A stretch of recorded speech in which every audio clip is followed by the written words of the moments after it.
एक चर्चा समूह में बच्चे डिस्कशन या चर्चा कर सकते हैं? जल्दी से कमेंट बॉक्स में जवाब दीजिए। तो सही आंसर होगा सामूहिक चर्चा से संबंधित शिक्षण विधि जो है वो विचार गोष्ठी होगी। डी ऑप्शन यदि आप टिक किया है तो बिल्कुल यहां से आप 1 नंबर ले लीजिएगा, पूछा जाएगा एग्जाम में क्वेश्चन। नेक्स्ट क्वेश्चन आपके लिए है, निम्नलिखित में से कौन सी गतिविधि पर्यावरण संरक्षण से संबंधित नहीं है? क्या पूछा है? पर्यावरण संरक्षण से संबंधित गतिविधि कौन सी नहीं होगी, बताइए। तो वनों उन्मूलन जो है आपका पर्यावरण संरक्षण से संबंधित गतिविधि नहीं होगी। पर्यावरण संरक्षण का अर्थ क्या होता है? प्राकृतिक संसाधन जो होते हैं उनका आपका संरक्षण करना या सुरक्षा प्रदान करना, आया समझ में। वनों उन्मूलन मतलब होता है कि वनों की कटाई करना, वनों को खत्म करना, पर्यावरण संरक्षण से संबंधित नहीं होगा। पहला ऑप्शन यदि टिक किया है तो बहुत सही जा रहे हैं। नेक्स्ट है, IEEP का पूर्ण रूप क्या होगा, बताइएगा।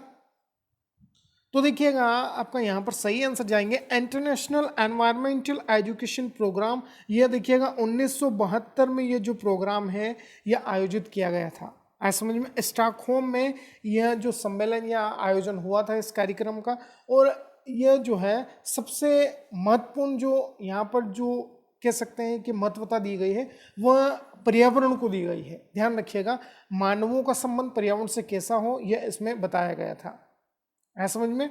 और इसका मुख्यालय है सेक्रेट जो है इसका मुख्यालय है जो कि आपका लंदन पेरिस के अंतर्गत है। ध्यान रखिएगा, पेरिस के अंतर्गत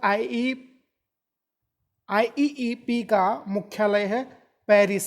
ध्यान रखिएगा, बहुत इंपॉर्टेंट क्वेश्चन हो जाता है। नेक्स्ट क्वेश्चन है, सतत एवं व्यापक मूल्यांकन CCE का आपका कंटिन्यूअस एंड कम्युलेटिव जो एवोल्यूशन है CCE जिसका फुल फॉर्म है सतत एवं व्यापक मूल्यांकन, इसका मुख्य उद्देश्य क्या है, बताइएगा।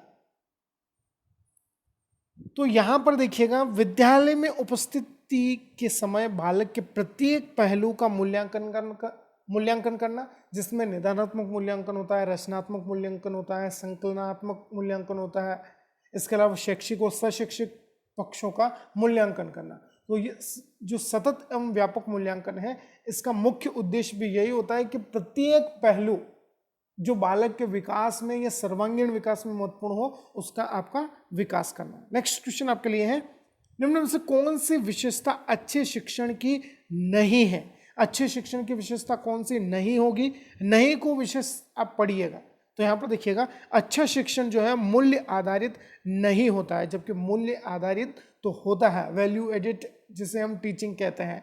एक ऐसी प्रक्रिया होती है जिसमें अध्यापक और शिक्षक क्या करता है, विषय जो है सब्जेक्ट है वह छात्रों को सिखाने का प्रयास करता है। ऐसा समझ में बहुत इंपॉर्टेंट क्वेश्चन हो जाता है। नेक्स्ट क्वेश्चन है, पर्यावरण अध्ययन शिक्षण के दौरान विद्यार्थियों की शैक्षिक उपलब्धियों को देखने के लिए निम्नलिखित में से किस आकलन सूचक का प्रयोग नहीं किया जाना चाहिए, बताइएगा। बहुत इंपॉर्टेंट क्वेश्चन है, नहीं के क्वेश्चंस को ज्यादा ऐड किया है ताकि आपको प्रैक्टिस हो जाए। तो यहाँ पर देखिएगा, जो शैक्षिक उपलब्धियों को देख रहे हैं हम और उनका आकलन कर रहे हैं, तो उपचारात्मक शिक्षण यहाँ पर महत्वता नहीं रखेगा, ऐसा समझ में।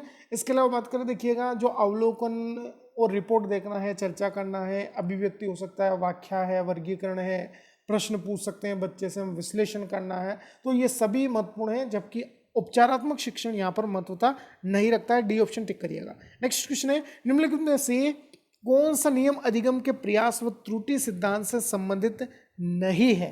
क्या पूछा है हमसे, अधिगम का प्रयास व त्रुटि सिद्धांत से संबंधित नहीं है। तो देखिएगा, पुनर्बलन का जो सिद्धांत है वह यहाँ पर नहीं होगा प्रयास व त्रुटि के सिद्धांत से, जबकि तत्परता, अभ्यास और प्रभाव जो है यह आपका थानाडाइक के महत्वपूर्ण सिद्धांत है।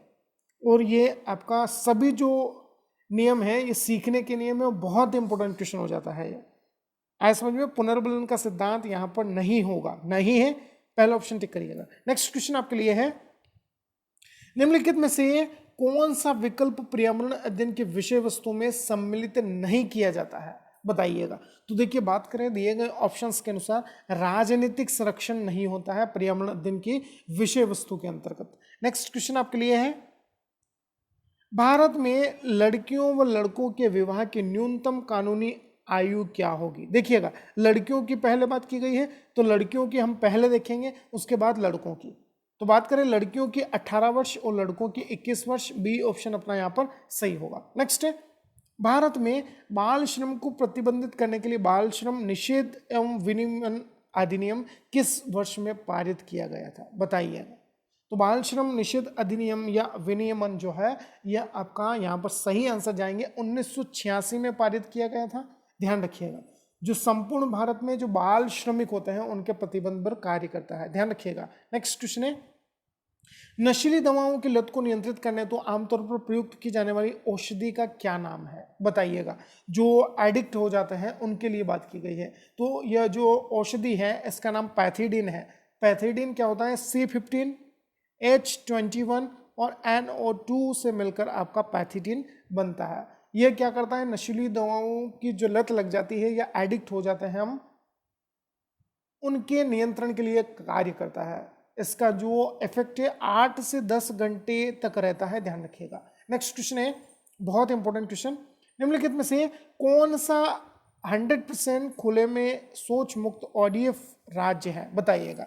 जो खुले में शौच से संबंधित आपका जो राज्य है वो पूर्णतः यहाँ पर मुक्त हो गया है, बताइएगा। जो स्वच्छता अभियान होता है प्रधानमंत्री द्वारा ये योजना आपका लागू की गई थी, तो इसमें मुहिम में या मिशन में सबसे जो आपका स्वच्छ या 100% खुले में शौच से मुक्त जो राज्य बना है वो आपका केरल बना है। C ऑप्शन अपना टिक करिएगा। नेक्स्ट क्वेश्चन आपके लिए है, आप देखिएगा सीटेट दे, मध्य प्रदेश एमपीटेट एग्जाम दे, वर्ग 3 जिसे हम कहते हैं, या कोई भी एग्जाम दे, तो उनसे जो पड़ोसी राज्य हैं वहां से भी संबंधित क्वेश्चन आपसे बनते हैं, बहुत इंपॉर्टेंट हो जाता है क्वेश्चन आपके।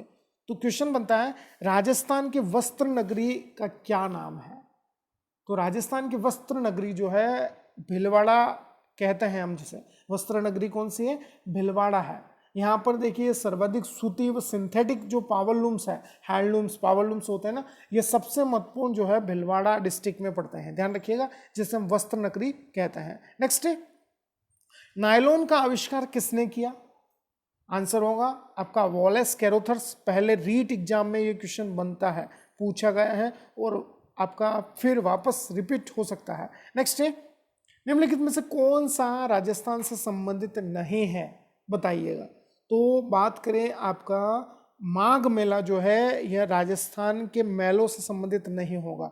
माघ मेला आपको ध्यान रखना होगा, माघ मेला जो है प्रतिवर्ष जो इलाहाबाद है उत्तर प्रदेश की आपका, जिसे हम प्रयागराज के नाम से जानते हैं हम, वहाँ पर माघ माह में जो माघ महीना होता है ना, हिंदी का महीना, उस महीने में इसको मनाया जाता है, सेलिब्रेट किया जाता है। तो किससे संबंधित नहीं है, आपका राजस्थान से संबंधित नहीं होगा। नेक्स्ट क्वेश्चन आपके लिए है, राजस्थान के राज्यसभा सांसदों की कुल संख्या कितनी होगी, तो सही आंसर होगा 10 आपका राज्यसभा सांसद होंगे। बहुत इंपॉर्टेंट, जिसका कार्यकाल जो होता है 6 वर्ष का होता है इनका कार्यकाल, और इनका जो प्रत्येक 2 वर्ष में राज्यसभा के 1/3 सदस्य जिनका कार्यकाल आपका 1/3 हो, या पूरे जो कार्यकाल पूर्णतः जो समाप्ति है 6 वर्ष, 1/3 1/3 सदस्य आपका रिटायर्ड होते हैं, ये 6 वर्ष का इनका कार्यकाल होता है। नेक्स्ट क्वेश्चन आपके लिए है, पीसी कल्चर क्या है, बताइएगा। तो पीसी कल्चर जो है मछली पालन से संबंधित है। वेरी वेरी इंपॉर्टेंट क्वेश्चन हो जाता है ये,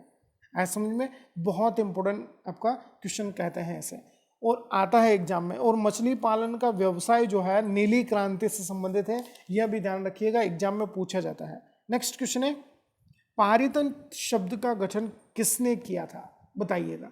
तो यहाँ पर सही आंसर होगा एजी टेंसले या आर्थर टेंसले ने 1935 में यह जो आपका वर्ड है पारितंत्र दिया था, ध्यान रखिएगा। नेक्स्ट क्वेश्चन है, भारत का सर्वाधिक वर्षा वाला स्थान कौन सा है, बताइएगा। तो सही आंसर जाएंगे, मेघालय का यह क्षेत्र है मौसिनराम, जो कि मेघालय की पूर्वी पहाड़ियों पर स्थित है, ध्यान रखिएगा। मौसिनराम भारत में सबसे ज्यादा वर्षा होती है यहाँ पर। नेक्स्ट है, निम्नलिखित में से कौन सा नवीकरणीय ऊर्जा का स्रोत नहीं है, नवीकरणीय ऊर्जा का स्रोत नहीं होगा तो जीवाश्म ईंधन नहीं होगा, ध्यान रखिएगा। नेक्स्ट क्वेश्चन आपके लिए, मीना माता रोग का संबंध इनमें से किससे है, बताइएगा। तो मीना माता जो है पारे, जो आपका पारा है, पारा उससे संबंधित यह आपका होता है रोग, एचजी प्रदूषण जिसे हम कहते हैं, मरकरी से संबंधित। 1956 में यह जो मीना माता शहर है, सिटी है मीना माता, जापान के अंतर्गत इस रोग को आपका ढूंढा था। तो ये आपका किससे संबंधित है? एचजी प्रदूषण से। पारे में विषाक्तता के कारण यह रोग आपका फैलता है। नेक्स्ट है, निम्नलिखित में से अप्रक्षेपित शिक्षण सामग्री कौन सी है? तो अप्रक्षेपित शिक्षण सामग्री जो है चार्ट होगा। ऐसा समझ में, चार्ट क्या है? एक अप्रक्षेपित शिक्षा सामग्री है। यह देखिएगा, किसी भी मशीन या उपकरण से हमें इसे डिस्प्ले करने की आवश्यकता नहीं होती है, ध्यान रखिएगा। इसे हम अप्रक्षेपित शिक्षण सामग्री कहते हैं। ये थे आपके मोस्ट इंपोर्टेंट 23 ईवीएस के क्वेश्चंस, आपका लेटेस्ट पैटर्न पर आधारित, जो कि वर्ग 3 एमपीटेट सीटेट रीट एग्जाम के लिए बहुत इंपॉर्टेंट रहने वाले हैं। अच्छा लगे तो लाइक शेयर कमेंट और चैनल को सब्सक्राइब जरूर करिएगा। धन्यवाद। जय हिंद, जय भारत।